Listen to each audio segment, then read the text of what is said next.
안녕하세요. 하늘 위에 보자 그 세 번째 시간입니다. 본문 말씀은 계시록 4장 1절에서 5절의 말씀입니다. 지난 시간 교회는 두 가지 종류로 나뉜다 그랬어요. 유형교회와 무형교회. 유형교회는 말 그대로 눈에 보이는 실제적인 교회를 말하고요. 무형교회는 우리가 믿음으로 생각하는 교회입니다. 이건 내 마음속에 존재하고 있고요. 주의 복음을 위해서라면 순교까지도 마다치 않습니다. 한 영혼을 구원하기 위해서라면 아골골짝 빈들에도 가겠다고 하는 열정이 있고요. 이 목숨이라도 바치겠다는 헌신이 있습니다. 요한이 환상 중에 본 하늘 보좌를 둘러싼 24장로들이란 바로 이런 사람들을 가리키는 겁니다. 이들이 하나님의 보좌를 둘러 있어요. 얼마나 순결하고 영광스러운 모습을 하고 있는지 모릅니다. 그들은 모두 흰 옷을 입고 금 면류관을 쓰고 있습니다. 이게 바로 승리와 영광의 모습인 거예요. 우리 5절 큰 소리로 읽어보십시다. 보좌로부터 번개와 음성과 뇌성이 나고 보좌 앞에 7 등불 켠 것이 있으니 이는 하나님의 7 영이라. 자, 번개, 음성, 뇌성. 뭘 상징합니까? 하나님의 심판과 두려움을 나타내는 말이에요. 예를 들어서 대통령을 보호하려면 그 주위에 경호관들이 첩첩이 둘러쌉니다. 만일에 그분에게 무슨 일이 벌어진다고 하면 그들은 몸을 던져서라도 그분을 안전하게 보호해야 합니다.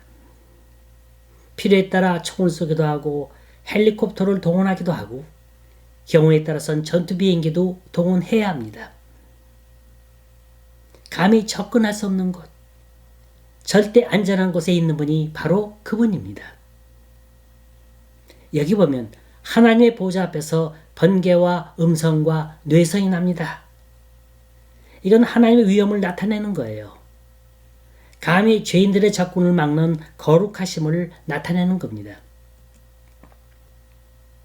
성경 속에서 예를 들까요? 하나님의 명령을 거역하고 다른 불로 향을 피우던 아론의 2 아들이 있었어요. 그들은 그 자리에서 즉사하고 말았습니다. 또 다윗이 법궤를 옮길 때 법궤를 실은 소가 날뛴다 해서 그 법궤를 손으로 만진 우사라는 사람이 있습니다. 그 사람도 그 자리에서 즉사하고 말았어요. 성경엔 하나님을 소개하는 불이라 이렇게 소개하는 곳이 여러 군데 있습니다. 하나님 앞에 죄인이 서면 불타 죽어버린다는 거예요. 우리는 하나님을 만질 수 없고 볼 수 없습니다. 그만큼 하나님은 거룩하신 분이기 때문이에요. 물론 번개, 음성, 뇌성은 은유적인 표현입니다. 그 어떤 걸 상징하는 거죠. 우선 번개와 뇌성은 이 세상에서 일어나는 모든 재앙을 상징하는 것이라 그래요. 예로부터 사람들은 번개와 뇌성을 하나님의 성난 심판의 소리로 들었습니다.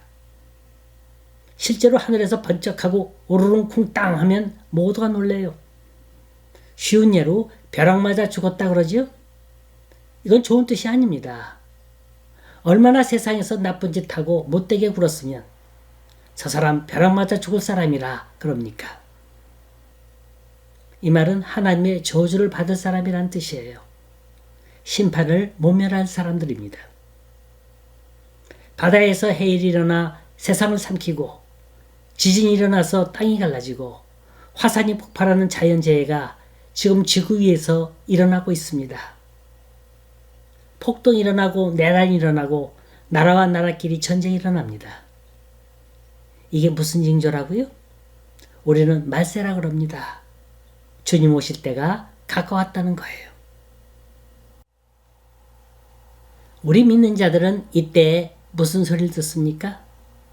하늘의 소리를 듣는 거예요. 깨어 기도하라고. 천국이 가까웠다고. 사람들이 얼마나 미련한가 하면 이런 재앙이 없으면 천년 만년 이 세상에서 행복하게 살 줄 압니다. 그래서 좀처럼 하나님께로 돌아오려 하질 않아요. CNN을 보니까 러시아와 우크라이나 간의 전쟁이 3년째 지속되면서 국제안보 정세의 불확실성이 증가하고 있습니다. 특히 북한이 무기와 병력을 파견하는 등 전쟁의 국제적 확대가 우려되고 있습니다. 그런가 하면 이스라엘과 하마스 간의 분쟁이 레바논의 헤즈볼라와 이란까지 확대되면서 중동 지역의 긴장이 고조되고 있습니다. 또 우리나라는 어떻고요? 북이 핵을 갖고 장난놀면서 세계를 조롱하고 우리를 위협하고 있는 것. 이게 다 하나님의 번개고 뇌성인 겁니다. 우리는 그 가운데서 하나님의 음성을 들어야 합니다. 번개, 음성, 뇌성은 꼭 심판받을 자만 들어야 하는 소리는 아닙니다. 그 소리는 즉 바로 우리 믿는 사람들에게 돌아오라고 하는 음성인 겁니다. 바로 이게 요한계시록의 주제인 거예요. 보좌 앞에 7 등불 켠 것이 있으니 이는 하나님의 7 영이라. 이 말은 앞에 말한 번개, 음성, 뇌성과 대조되는 말이에요. 심판받을 자에겐 무서운 천둥과 뇌성이 기다리겠지만 구원받은 사람에겐 하나님 앞에 나가는 길이 그렇게 밝을 수가 없는 겁니다. 하나님의 보좌 앞은 결코 어둡지 않습니다.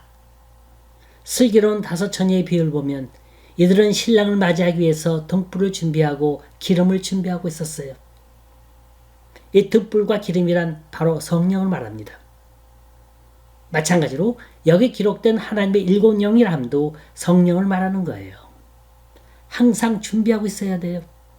언제 어느 때 오실지 아무도 알지 못합니다. 자, 정리해드립니다. 천둥, 번개, 뇌성. 다시 말해 인류를 멸망시키고 심판하는 일은 그리 어려운 일 아닙니다. 그보다 더 중요한 게 있어요. 한 영혼을 구원하는 일입니다. 복음이 들어가지 않는 그 세상 끝까지 가서 그 영혼을 구원하기 위해서 주님은 7 영, 성령을 동원해서 불을 밝히시는 겁니다. 집 나간 탕자를 기다리기 위해서 매일같이 마을 어귀를 바라보며 기다리는 아버지 심정으로 하나님은 한 영혼 영혼이 돌아오길 학수고대하며 성령의 불을 밝히고 기다리고 있습니다. 우리 모두 이 성령의 역사에 동참할 수 있길 간절히 소원합니다.